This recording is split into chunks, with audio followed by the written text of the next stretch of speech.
Hola, bienvenidos. Soy Valvanera Berenguer de Puntual Mandanza. Me he disfrazado un poquito aquí de primavera porque vengo a hablaros de Ostara, del equinoccio que se nos viene el 21 de marzo, que es el equinoccio de primavera en el hemisferio norte y el equinoccio de otoño en el hemisferio sur. Es cierto que la astrología clásicamente se ha basado en los ciclos astrológicos que se daban desde la visión del hemisferio norte. Por eso van como más sincronizados con ese tiempo, ¿no? Es cierto que cuando nosotros entramos en primavera en el hemisferio norte, en el hemisferio sur se entra en el otoño, pero las energías son opuestas, son complementarias. Nosotros aquí en el hemisferio norte estamos entrando en primavera, en Ostara. Y es siempre un momento espectacular de felicidad absoluta. Cada vez que el sol entra en alguno de los signos cardinales, ¿no? Como son Aries, Cáncer, Libra o Capricornio, da comienzo una nueva estación, ¿no? Cuando entra en Aries y en Libra son los equinoccios, tienen lugar en la entrada en primavera en Aries y en otoño en Libra, y los solsticios se dan en el grado cero de Cáncer y en el grado cero de Capricornio. En el grado cero de Cáncer es cuando se da el solsticio de verano en el hemisferio norte, y en el grado cero de Capricornio es cuando se da la entrada en el invierno en el hemisferio norte también. Entonces, estos momentos, ¿no? de signos cardinales, de entrada en grado cero de signos cardinales, es el momento del año en el que se revela de forma más clara la relación que hay entre la astrología y los ciclos de la naturaleza, ¿no? Como si fuera un recordatorio de nuestro vínculo con el ritmo de los astros que marcan verdaderamente nuestra experiencia vital. Algo clave para comprender los cambios de estación desde el punto de vista astrológico es considerar una cuestión que está tan presente en nuestras vidas que apenas nos paramos a pensarla, que es la importancia de la cantidad de horas de luz que estamos viviendo en cada momento, que nos afecta grandísimamente a todo nuestro metabolismo y a nuestra forma de estar en la Tierra. Las personas organizamos el tiempo de nuestro calendario en ciclos anuales, ¿no? Siguiendo los ritmos del Sol, porque el Sol es vida, es la vida, es la energía, el motor que nutre toda la cadena alimentaria con su luz, hace vibrar a la naturaleza en asombrosas regulaciones de temperatura, movilizando con ello los vientos, los mares, y dando a luz y a ciclo la fertilidad de la tierra y las condiciones mismas para la supervivencia de todos los seres vivos dentro de la tierra. Cuando cambia la cantidad de horas diarias de luz y también de calor, porque van unidos, cambia también la disponibilidad de los recursos naturales, ¿no? No es igual los recursos naturales en primavera, en verano, en otoño o en invierno, en función de la cantidad de horas de luz y de sol y de calor que haya. Desde la antigüedad se han perfeccionado los métodos con los que prever las variaciones del ciclo solar para poder adaptarnos a los ritmos naturales y poder sobrevivir, porque cuando comenzaron los asentamientos humanos, donde nuestros ancestros sobre todo se sostenían de la agricultura y de la ganadería, realmente la adaptación a los ciclos del sol era lo que marcaba su capacidad de continuar hacia adelante, de sobrevivir, de tener alimento o no. En nuestro afán por sincronizar nuestra forma de vida con los ritmos solares, las personas siempre hemos estado prestando mucha atención a la meteorología. Bueno, de hecho, es un típico tema de conversación, ¿no? A día de hoy, en cualquier ámbito, ¿no? Es muy recurrente, casi a diario, ¿no? Y también esto, vamos a las culturas ancestrales, ¿no? Que nos han legado numerosos rituales con los que acompañar al sol en su travesía anual, ¿no? El equinoccio de primavera llega siempre el 21 de marzo, ¿no? En el hemisferio norte, que es cuando la posición de la Tierra respecto al Sol es tal que las horas diarias de luz y de oscuridad llegan a un perfecto equilibrio. Es la unificación de las polaridades, la misma cantidad de luz que de oscuridad. Esto tiene como un efecto de despertar en nuestra vitalidad, ¿no?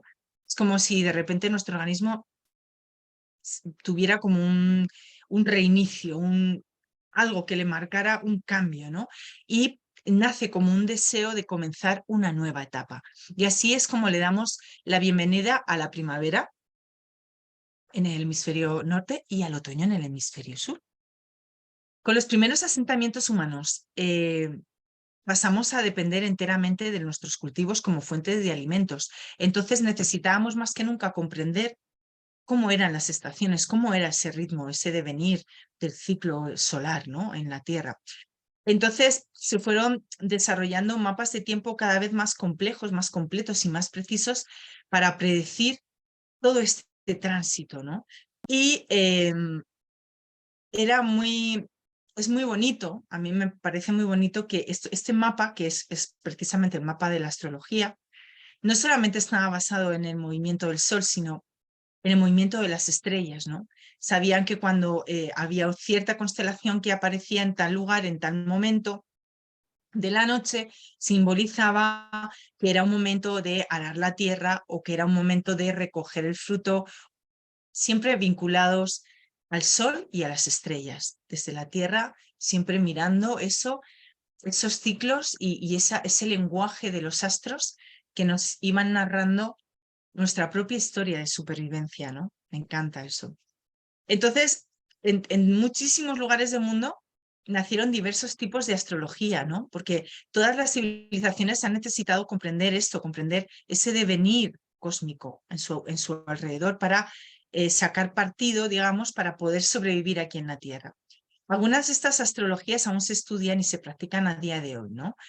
Sin embargo, es verdad que el lenguaje astrológico que utilizamos mayoritariamente hoy en día tiene su raíz en las viejas civilizaciones mesopotámicas. Luego, obviamente, la astrología ha dado muchas vueltas y se ha ido nutriendo también del intercambio cultural que llegó con el largo proceso de globalización, ¿no?, y de acercamiento que hemos ido viviendo en los últimos siglos, ¿no?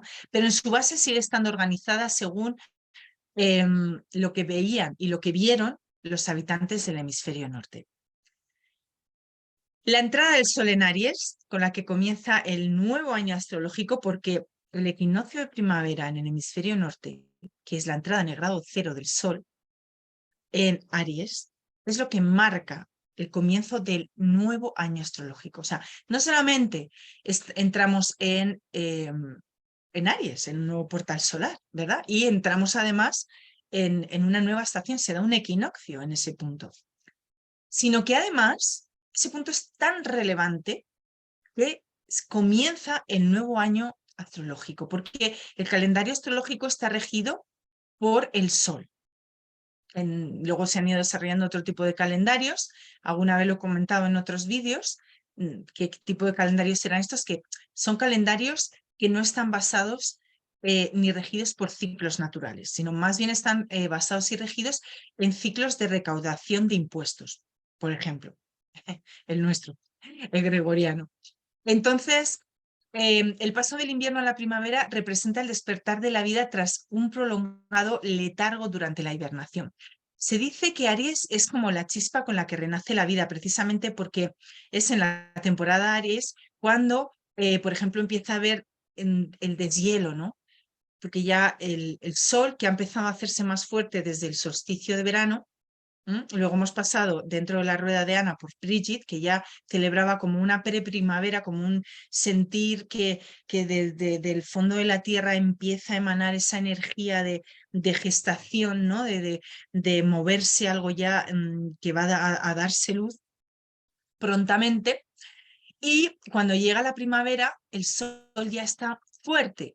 El tiempo de luz y de sombras y de oscuridad es el mismo, y entonces las aguas empiezan a deshelarse, con lo cual comienza a correr el agua de nuevo y la vida comienza a despertar y a florecer una vez más. O sea que es una fiesta hermosa porque no solamente está vinculada con el fuego del sol que ya calienta, ¿no?, que además Aries es un signo de fuego, sino que está vinculado con el agua, con el correr del agua libre que se ha acumulado en los altos de las montañas y que en su despertar y fluir, comenzar a fluir, va dejando a su paso todo una tierra que en su interior tiene esas semillas a punto de nacer y que al recibir el agua ya salen a la superficie, ¿no?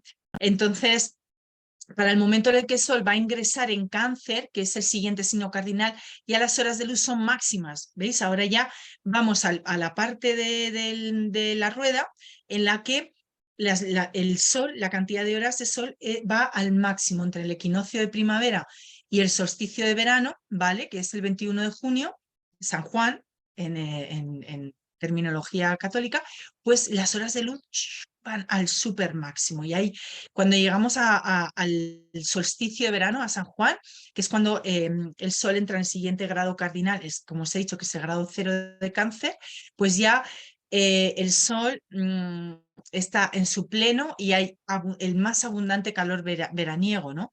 Y por eso todavía la primavera se siente como un periodo de transición en el que la vida se va afirmando a sí misma, replicándose a sí misma incansablemente por vivir una y otra vez una experiencia en la Tierra, activándose la naturaleza, desarrollándose valientemente por sostenerse a sí misma en relación con el medio.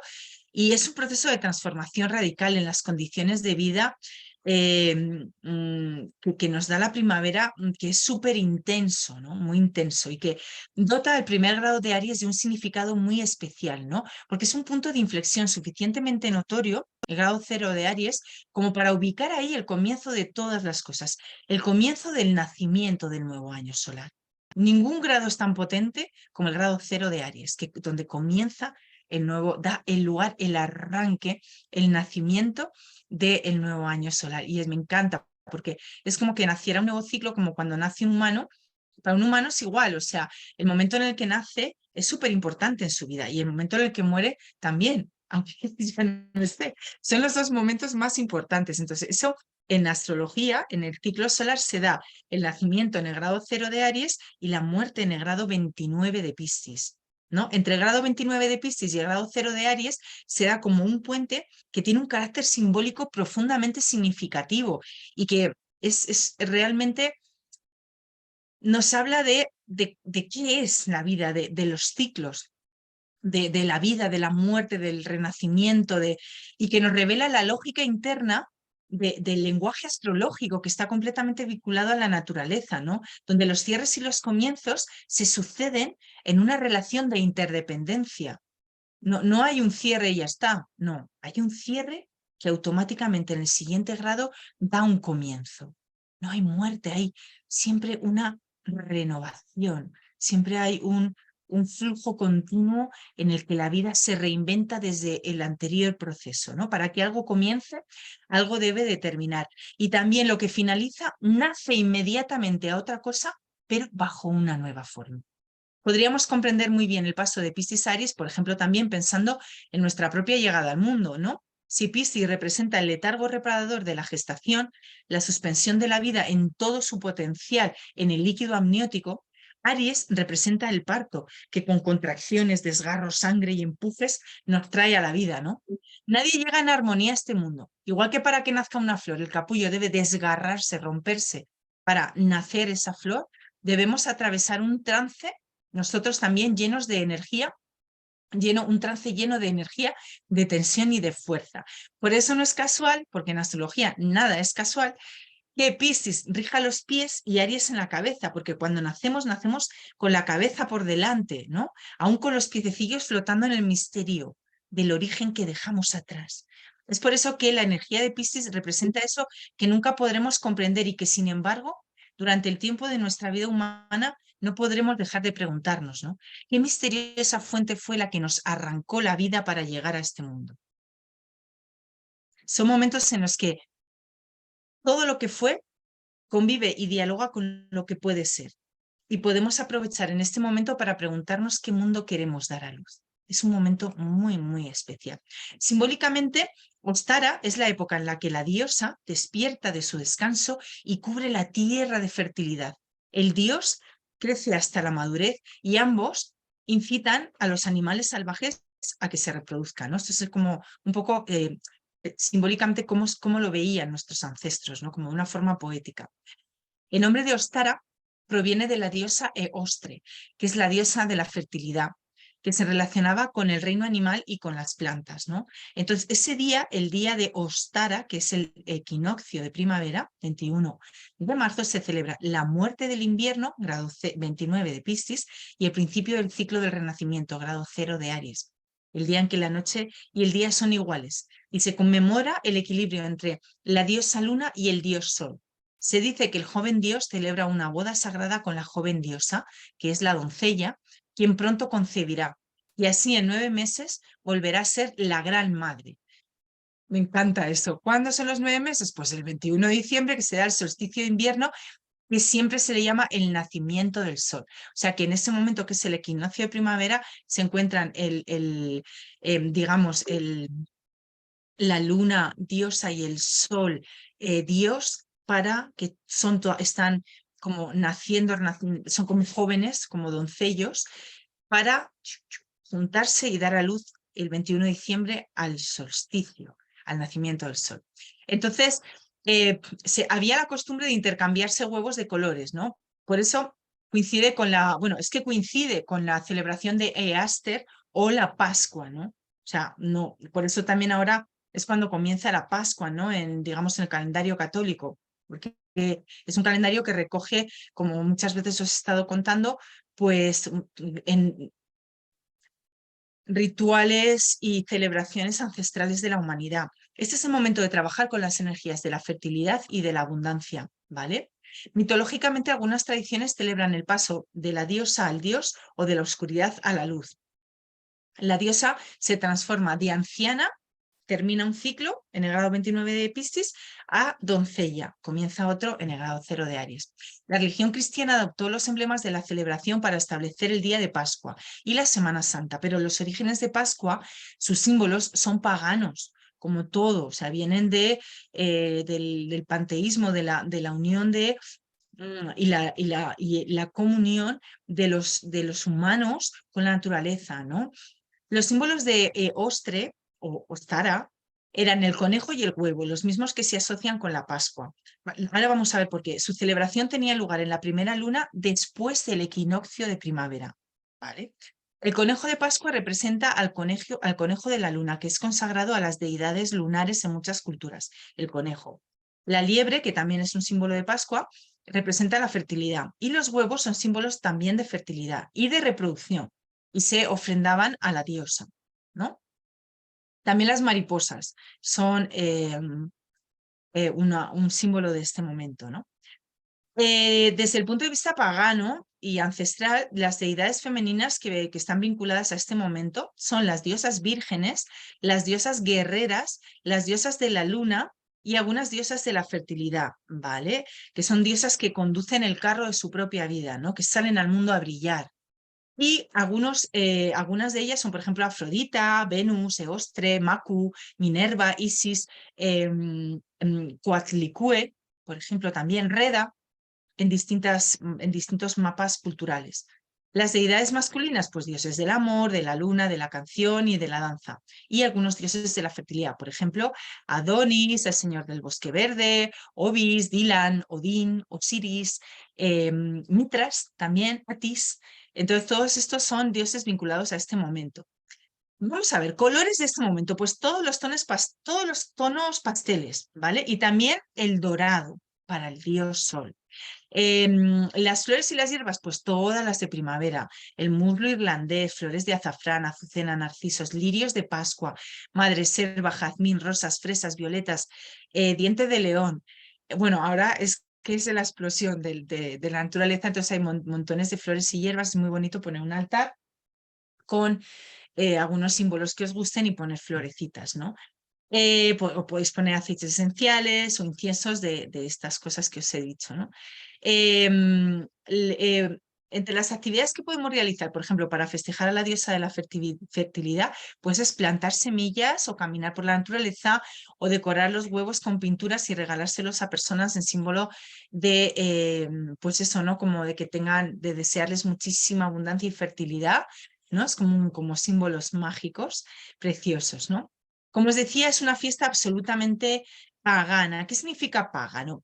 El paganismo es sinónimo de la antigua tradición que se remonta a la creación de los primeros ritos funerarios de la raza humana que comprueban y ya dan una claridad de que entonces el humano ya tiene una conciencia de un más allá. ¿Vale? Actualmente como paganismo o como pagano se denomina un conjunto de creencias de tradiciones antiguas que se asocian generalmente con los siguientes conceptos, con el politeísmo, ¿no? O la creencia en la existencia de varios dioses organizados en un panteón o jerarquía, o sea, los dioses es como ellos lo veían, pero en realidad los dioses son representaciones energéticas de los símbolos energéticos, de la simbología energética, por ejemplo, que subyace en la psicología, por ejemplo, de Freud o de Jung. Todos esos dioses han ido elaborándose en patrones energéticos, en patrones de comportamientos, de conducta, que la psicología ha recogido y ha elaborado. También está basado en el panteísmo, ¿vale? Que es una doctrina filosófica que significa que Dios es todo. El universo, la naturaleza y Dios son lo mismo. O sea, todo lo que existe está hecho de la misma sustancia, de la misma materia, igual nosotros, ¿no? Y también otra cosa que el paganismo recibe, aunque en realidad hay muchísimas corrientes de paganismo, pero fundamentalmente estas tres cosas, politeísmo, panteísmo y animismo, el animismo es la tercera, que habla de la creencia de que diferentes espíritus habitan objetos animados e inanimados, ¿no?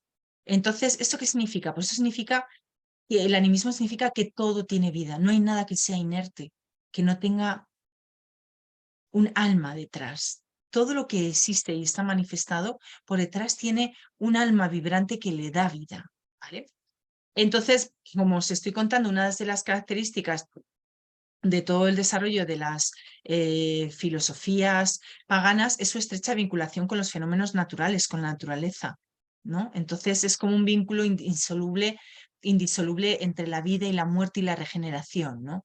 Por eso está ahora eh, muy, el paganismo está como muy en alza porque necesitamos volver a eso, ¿no? A sentirnos naturaleza, porque la mente concreta del día a día, de organizar, estructurar, analizar, juzgar, que es una mente muy interesante, pero claro, es una mente muy concreta, como le dice su nombre, muy pequeñita, pues nos ha hecho pensarnos que nosotros éramos muy pequeñitos, ¿no?